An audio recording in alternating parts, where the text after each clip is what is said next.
18वीं सदी की बात है। पुर्तगाल के राज दरबार में एक पादरी को बुलाया गया था खास उपदेश देने के लिए। हालांकि पादरी युवा और नौसिखिया था, घबराहट के मारे उसके मुंह से एक शब्द भी ना निकले। अब उसी दरबार में इस पादरी के पिता भी मौजूद थे। उन्होंने अपने बेटे की ओर देखा और कहा, पुता ही सोगली बाजी कटार रे बाजी। महाराष्ट्र और गोवा में बोली जाने वाली कोंकणी भाषा के इन शब्दों का अर्थ था, सब सब्जियां हैं बस काट दो। कहने का मतलब कोई बड़ी बात नहीं, आराम से तुम अपनी बात रखो, आराम से अपना प्रदर्शन करो। यह सुनना था कि उस युवा पादरी ने धारा प्रवाह बोलना शुरू किया और ऐसा उपदेश दिया कि रानी तक ताली बजाने पर मजबूर हो गई। इस घटना ने उस युवा पादरी की जिंदगी में एक बड़ा प्रभाव डाला। उसे एहसास हुआ कि सुझाव की ताकत कितनी बड़ी हो सकती है। आगे चलकर यह युवा पादरी सम्मोहन यानी हिप्नोटिज्म के फील्ड में बहुत बड़ा नाम बना और सम्मोहन की विद्या विदेशों तक ले जाने वाला पहला भारतीय भी बना। हिप्नोटिज्म की पहली साइंटिफिक थ्योरी देने वाला ये भारतीय कौन था? कोंकणी बोलने वाला पादरी पुर्तगाल के राज दरबार तक कैसे पहुंचा, जानेंगे आज के एपिसोड में। नमस्ते, मैं हूं निखिल और आप देख रहे हैं तारीख। इसमें आज सुनाएंगे कहानी एबे फारिया की।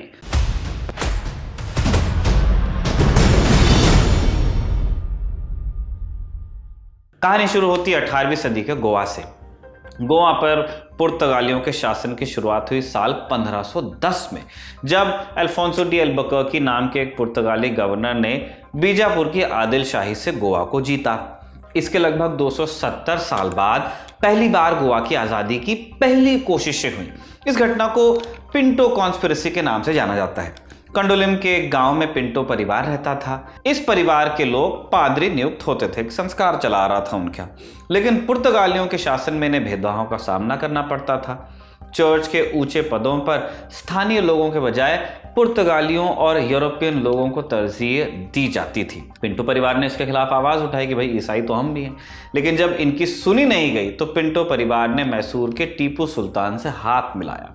योजना के अनुसार इन लोगों को पुर्तगाली सैनिकों के खाने में जहर मिलाना था, जिसके बाद टीपू की फौज गोवा पर हमला कर उस पर कब्जा कर लेती।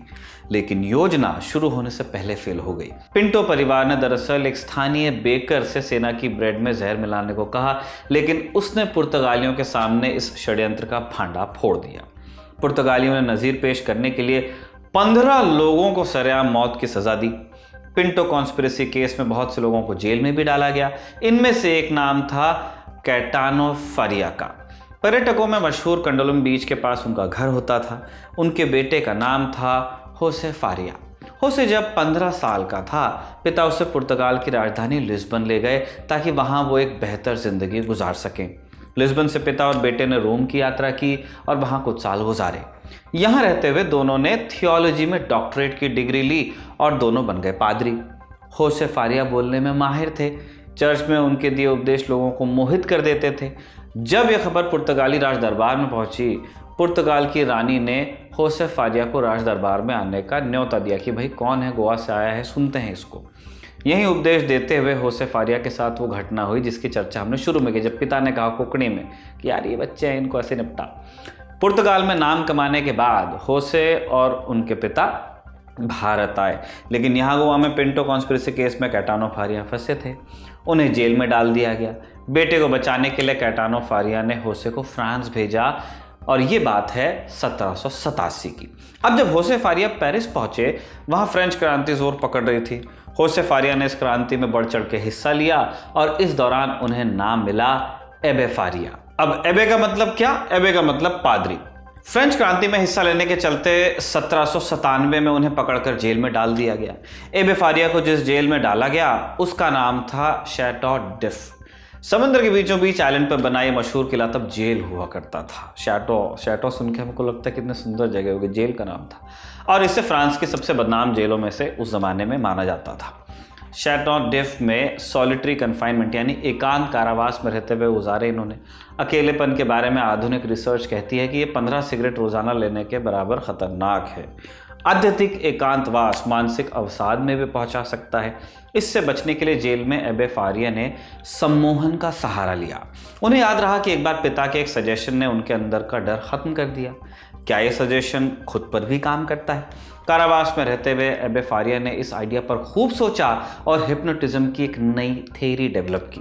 पश्चिम में हिप्नोटिज्म का इतिहास बहुत पुराना था, हालांकि तब इसे हिप्नोटिज्म नहीं कहा जाता था, लेकिन इसे पहली बार एक थ्योरी की शक्ल देने वाले शख्स का नाम था फ्रांस मेस्मर। उनके नाम पर हिप्नोटिज्म को तब मेस्मरिज्म कहा जाता था। मेस्मर का मानना था कि सम्मोहन एनिमल मैग्नेटिज्म के कारण काम करता है, यानी मेस्मर का मानना था इंसानों और जानवरों में एक अदृश्य फोर्स होता है और इसी कारण वो सम्मोहन में फंस जाते हैं। जेल में रहते हुए एबे फारिया को एहसास हुआ कि सम्मोहन और कुछ नहीं, इंसान की कल्पना की ताकत है, कल्पना शक्ति। महज एक सजेशन से इंसान की कल्पना शक्ति पर भान चढ़ती है और कुछ देर के लिए वो कल्पना में तैरने लगता है। एबे फारिया ने सम्मोहन शक्ति को सोमनम्बुलिज्म या लूसिड स्लीप का नाम दिया। फारिया ने अपनी थ्योरी दी, लेकिन चूंकि तब मेस्मर का बड़ा नाम था, इसलिए फारिया की बात को किसी ने सीरियसली लिया नहीं। खुद की बात फैलाने के लिए एबे फारिया ने एक तरकीब सोची। उन्होंने पेरिस के बाजारों में अपनी कला का प्रदर्शन करने का फैसला किया कि प्रत्यक्ष को प्रमाण क्या, आप आंखों से देखो। इस दौरान वो सम्मोहन के बारे में लेक्चर देते और लोगों को सम्मोहित करके भी दिखाते सबके सामने। धीरे धीरे एबे फारिया के पास भीड़ जमने लगी, उनके शो हाउसफुल होने लगे। प्रदर्शन के दौरान एबे फारिया कुछ शब्द पढ़कर हाथों से इशारा करते और व्यक्ति उनके कहे अनुसार चलने लगता। ये एक प्रकार के जादू की तरह लगता लोगों को, जिसने एबे फारिया को पेरिस में मशहूर किया। हालांकि साथ ही उनके कुछ दुश्मन भी तैयार हुए, इसके प्रसिद्धि भी हुई, दुश्मन भी आए। कैथोलिक चर्च की तरफ से एबे फारिया पर काला जादू करने का इल्ज़ाम लगा दिया गया, जबकि वो सिंपल हिप्नोटिज्म का इस्तेमाल कर रहे थे, उसे हिप्नोटिज्म कह भी रहे थे।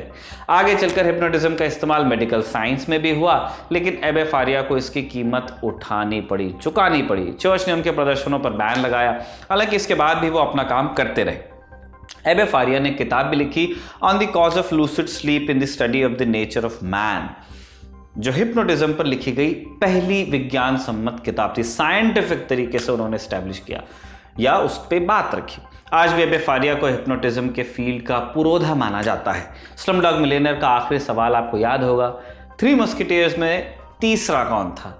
इसका जवाब देकर हमारा हीरो करोड़पति बनता है। इस नॉवल को लिखा था फ्रेंच लेखक अलेक्जेंडर डुमा ने। डुमा का एक और नॉवल था the count of Monte Cristo. Duma ने इस नॉवेल का एक पात्र एबे फारिया की कहानी से ही प्रेरित होकर गढ़ा था। इस पात्र का नाम भी उन्होंने एबे फारिया ही रखा, जो जेल में नॉवेल के मुख्य किरदार की मदद करता है और उसके काउंट ऑफ मोंटे क्रिस्टो बनने में एक बड़ी भूमिका निभाता है। भारत की बात करें तो पंजिम में एबे फारिया की एक मूर्ति भी बनी है, जिसके नीचे लिखा है founder of the method of hypnotism by suggestion. Abbe Faria के ऊपर कटोरे भाजी नाम के एक नाटक का मंचन भी किया जाता है। एबे फारिया ने अपनी जिंदगी के आखिरी वर्ष मुफलिसी में बिताए, लेकिन साल 1819 में एक स्ट्रोक से उनका देहांत हुआ। उनकी मृत्यु के लगभग 25 साल बाद जेम्स ब्रेड नाम के एक स्कॉटिश सर्जन ने फारिया की तकनीक को हिप्नोटिज्म का नाम दिया। सजेशन द्वारा सम्मोहन का यह तरीका आगे चलकर मेडिकल साइंस द्वारा अपनाया गया। हालांकि चाहे गोवा हो या रेस्ट ऑफ इंडिया, हिप्नोटिज्म के फील्ड में महान योगदान देने वाले इस भारतीय को आज भी बहुत कम लोग जानते हैं। इस नोट पे हम तारीख के शानदार एपिसोड को यहीं पे कंक्लूड करते हैं। इसे कमल ने लिखा और जतिन ने रिकॉर्ड किया। आप देखते रहिए दी ललन टॉक।